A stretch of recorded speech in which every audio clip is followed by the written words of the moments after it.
ಬೆಳಗಾವಿ ಮಹಾನಗರ ಪಾಲಿಕೆ ಜನಸಾಮಾನ್ಯರಿಗೆ ಮತ್ತೊಂದು ಶಾಕ್ ಕೊಟ್ಟಿದೆ. ಆಸ್ತಿಯ ಕರವನ್ನ ಹೆಚ್ಚಳ ಮಾಡಿ ಬೆಳಗಾವಿ ಮಹಾನಗರ ಪಾಲಿಕೆ ಜನಸಾಮಾನ್ಯರಿಗೆ ಶಾಕ್ ಕೊಟ್ಟಿದೆ. ಉಳ್ಳವರ ತೆರಿಗೆಯನ್ನ ಬಿಟ್ಟು ಜನಸಾಮಾನ್ಯರಿಗೆ ಬರೆ ಹಾಕಿದೆ. ಅಧಿಕಾರಿಗಳ ನಿರ್ಲಕ್ಷ್ಯಕ್ಕೆ ಶಾಸಕ ಅಭಯ್ ಪಾಟೀಲ್ ಕಿಡಿಕಾರಿದ್ದಾರೆ. ಪ್ರಭಾವಿಗಳ ಹಣ ವಸೂಲಿಗೆ ಧೈರ್ಯ ತೋರದಂತಹ ಅಧಿಕಾರಿಗಳು ಈಗ ಜನಸಾಮಾನ್ಯರ ಸುಲಿಗೆಗೆ ನಿಂತಿದ್ದಾರೆ. ಸರ್ಕಾರಿ ಸಂಸ್ಥೆ ಖಾಸಗಿ ಉದ್ಯಮಿಗಳಿಂದ ಪಾಲಿಕೆಗೆ ಬರಬೇಕಾಗಿತ್ತು 27 ಕೋಟಿ ಹಣ. ಅದನ್ನ ಇಸ್ಕೋಬಹುದಾಗಿತ್ತಲ್ವಾ, ಅದನ್ನ ವಸೂಲಿ ಮಾಡಬಹುದಾಗಿತ್ತು. ಹೆಸ್ಕಾಂನಿಂದ 17 ಕೋಟಿ, ದಂಡು ಮಂಡಳಿಯಿಂದ 4 ಕೋಟಿ, ಹಿಂಡಾಲ್ಕೋ ಕಾರ್ಖಾನೆಯಿಂದ 2 ಕೋಟಿ ಸೇರಿ ಒಟ್ಟು 27 ಕೋಟಿ ರೂಪಾಯಿ ಬಾಕಿ ಇದೆ.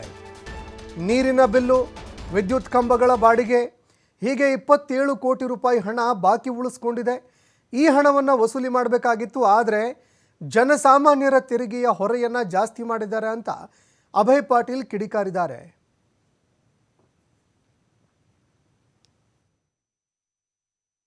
ಇಲ್ಲಿ ತನಕ ಎಸ್ಕಾಂದವ್ರು ನೋಟಿಸ್ ಕೊಡ್ರಿ, ನಮ್ಮ ರೊಕ್ಕ ಅವ್ರೇ ತಗೋದು. ಉಲ್ಟಾ ನಮಗೆ ಖರೆ ಅಂದ್ರೆ ಅವ್ರ ಕೋಲಿಗೆ ಬಾಡಿಗೆ ಕೊಡ್ಬೇಕು. ನಮಗೆ 17 ಕೋಟಿ ರೂಪಾಯಿ ಬರ್ಬೇಕಂತ ಹೇಳತ್ತಾರಲ್ಲ ಅವರು. ನಿಮ್ದೇ ಆ ಒಂದು 17 ಕೋಟಿ, ಆ ಒಂದು 1 ಕೋಟಿ 20 ಲಕ್ಷ ರೂಪಾಯಿ ಕ್ಯಾಂಟೋನ್ಮೆಂಟ್ದವ್ರ ಆ ನೀರಿನ ರೊಕ್ಕನ ತುಂಬಿರ್ಕ ಅನ್ಸಿದ್ದವ್ರು. ಕ್ಯಾಂಟೋನ್ಮೆಂಟ್ದವ್ರ ಹಿಂಡಾಲ್ದವ್ರು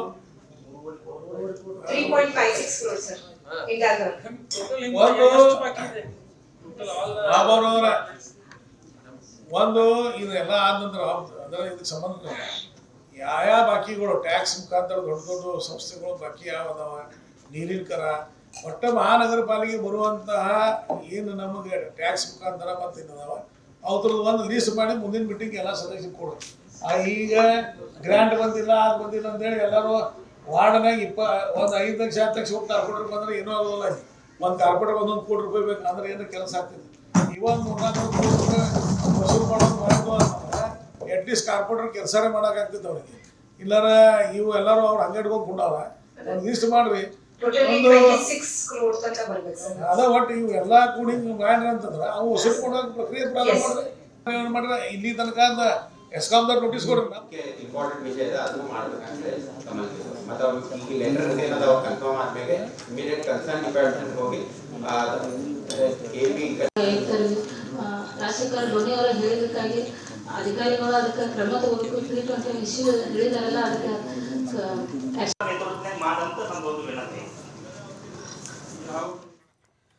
ಈ ಬಗ್ಗೆ ಮತ್ತಷ್ಟು ಮಾಹಿತಿ ಕೊಡ್ತಾ ಹೋಗ್ತಾರೆ ಪ್ರತಿನಿಧಿ ಶ್ರೀಧರ್ ಕೋಟಾರಗಸ್ತಿ ಫೋನ್ ಸಂಪರ್ಕದಲ್ಲಿ ಜಾಯ್ನ್ ಆಗಿದ್ದಾರೆ. ಶ್ರೀಧರ್, ಜನಸಾಮಾನ್ಯರ ಮೇಲೆ ಹೊರೆ, ಅದೇ ರೀತಿಯಾಗಿ ಯಾರು ಉಳ್ಳವರಿದ್ದಾರೆ ಅವರಿಗೆ ಎಲ್ಲೋ ಒಂದೆಡೆಯಲ್ಲಿ ರಿಲೀಫ್ ಕೊಡುವಂತಹ ಕೆಲಸವನ್ನು ಏನಾದರೂ ಪಾಲಿಕೆ ಮಾಡ್ತಾ ಇದೆಯಾ?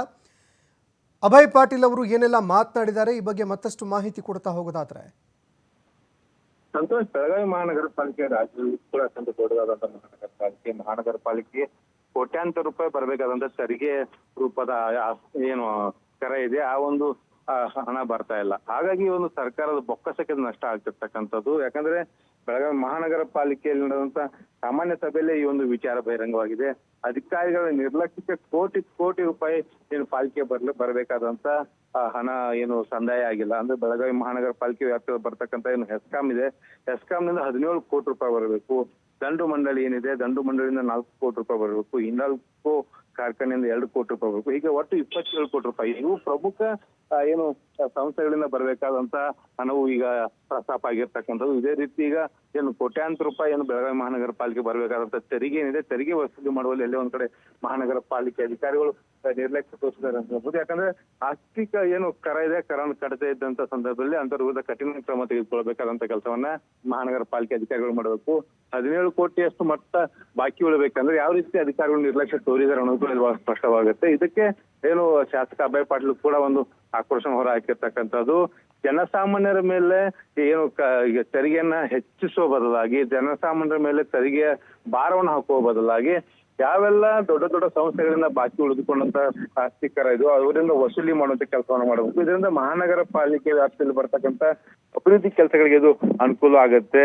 ಏನು ಅನುದಾನದ ಕೊರತೆ ಇದ್ದಂತ ಸಂದರ್ಭದಲ್ಲಿ ಈ ರೀತಿ ಆಸ್ತಿ ತೆರಿಗೆಯನ್ನು ನಾವು ಸಂಗ್ರಹ ಮಾಡಿದಂತ ಸಂದರ್ಭದಲ್ಲಿ ಪ್ರತಿ ವಾರ್ಡ್ನಲ್ಲೂ ವಾರ್ಡ್ ಸದಸ್ಯರಿಗೆ ತಲಾ 1 ಕೋಟಿ ರೂಪಾಯಿಯಷ್ಟು ಏನು ಈ ತೆರಿಗೆ ರೂಪದ ಹಣವೇನಿದೆ ಅದೇ ಒಂದು ಅಭಿವೃದ್ಧಿಗೆ ಬಳಸಿಕೊಳ್ಳೋದಕ್ಕೆ ಅವಕಾಶ ಸಿಗುತ್ತೆ ಅನ್ನುವಂತ ಮಾತನ್ನ ಹೇಳಿರ್ತಕ್ಕಂಥದ್ದು. ಈಗ ಪಾಲಿಕೆ ಅಧಿಕಾರಿಗಳು ಖಡಕ್ ಆಗಿ ಒಂದು ಏನು ಕೋಟ್ಯಾಂತರ ರೂಪಾಯಿ ಹಣವನ್ನ ಬಾಕಿ ಉಳಿಸ್ಕೊಂಡ ಸಂಸ್ಥೆಗಳು ಅವ್ರ ವಿರುದ್ಧ ಕ್ರಮಕ್ಕೆ ಮುಂದಾಗಬೇಕಾಗಿದೆ. ಸಂತೋಷ್, ಧನ್ಯವಾದಗಳು ಶ್ರೀಧರ್ ನಿಮ್ಮೆಲ್ಲ ಮಾಹಿತಿಗೆ.